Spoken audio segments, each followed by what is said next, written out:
साथियों नमस्कार। किताबी दुनिया में आप सभी का स्वागत है।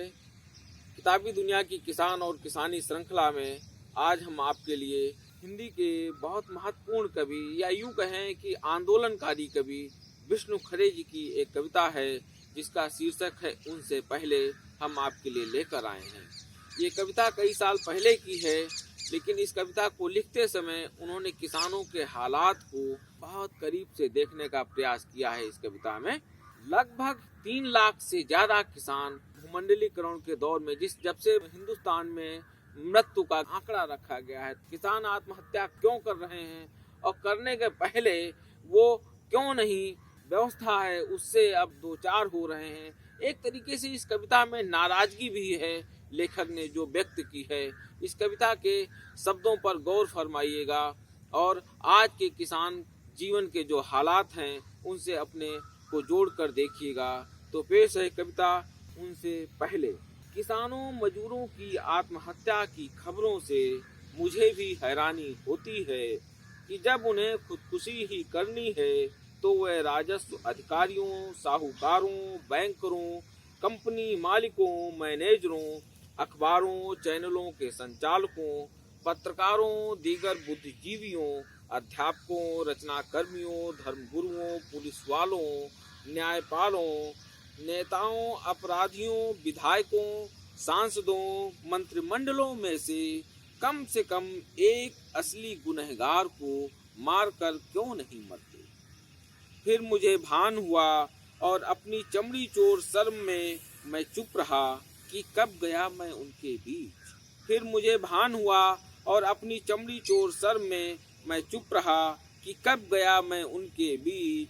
किताबों, सिद्धांतों, घोषणा पत्रों, सदस्यताओं का वे क्या करते।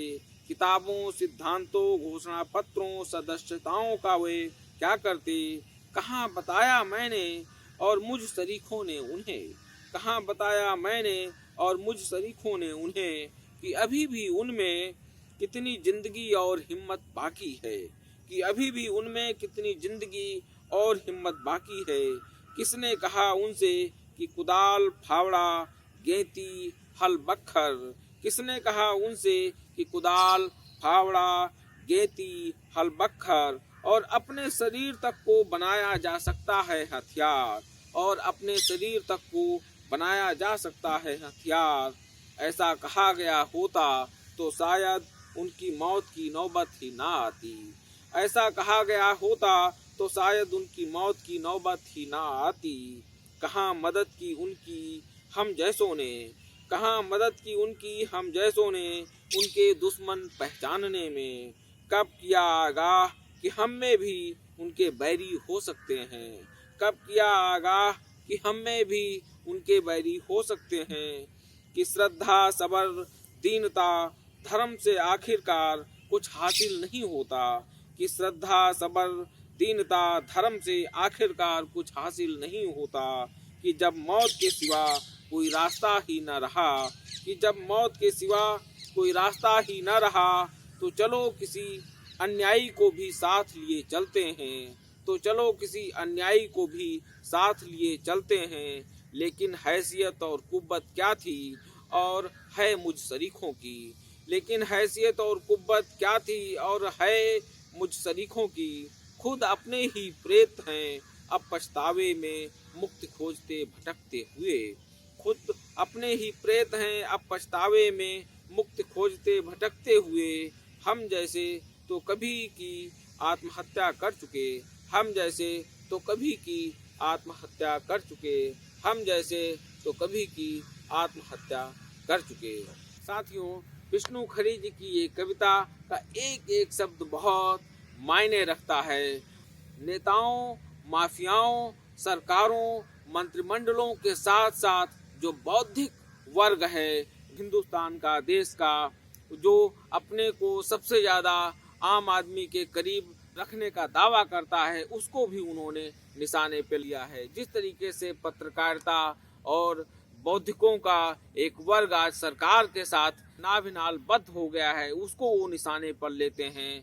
उन बौद्धिकों को भी उन्होंने निशाने पर लिया है जो प्रेमचंद के युग का गांव अभी भी रेखांकित करते हैं, किस तरीके से गांव बदल गए हैं, किस तरीके से गांव की समस्याएं जो है बदल गई हैं। सरकार, कारपोरेट, पूंजीपति, साहूकार, पंचायती राज व्यवस्था किस तरीके का व्यवहार ग्रामीणों के साथ और किसानों के साथ कर रही है और बौद्धिक जगत वही पुरानी चीजें रेखांकित कर रहा है। वो आज के समय से किसानों को अपने से नहीं जोड़ पा रहा है। इन सभी चीजों को भी उन्होंने इस कविता में पिरोने का प्रयास किया है और एक इशारा भी उन्होंने किया है कि जब किसान आत्महत्या ही करें। हालांकि उन्होंने ये बात पूरी तरह शिद्दत से कही है कि आत्महत्या कोई विकल्प नहीं है, लेकिन अगर हम आत्महत्या ही कर रहे हैं, किसान आत्महत्या कर रहे हैं, तो जो ऐसी परिस्थितियों के लिए जिम्मेदार हैं उनको वो निशाना बनाकर क्यों नहीं ऐसा कदम उठा रहे हैं। तो हम इस बात की जो है तरफदारी नहीं कर रहे हैं कि वो किसी का निशाना बनाएं। वो गांधी के मार्ग पे चलते हुए जिस तरीके से पूरा उन्होंने आंदोलन खड़ा किया है और सरकार को सोचने पर मजबूर किया है, हम उसी बात की पैरोकारी करते हुए आपसे गुजारिश करते हैं कि अगर विष्णु खरे जी के ये शब्द आपको अच्छे लगे हों, ये कविता आपको अच्छी लगी हो, किताबी दुनिया का ये प्रयास अच्छा लगा हो, तो किताबी दुनिया के इस कंटेंट को दोस्तों के साथ साझा करें, किताबी दुनिया को लाइक करें, सब्सक्राइब करें, कमेंट करें। शुक्रिया।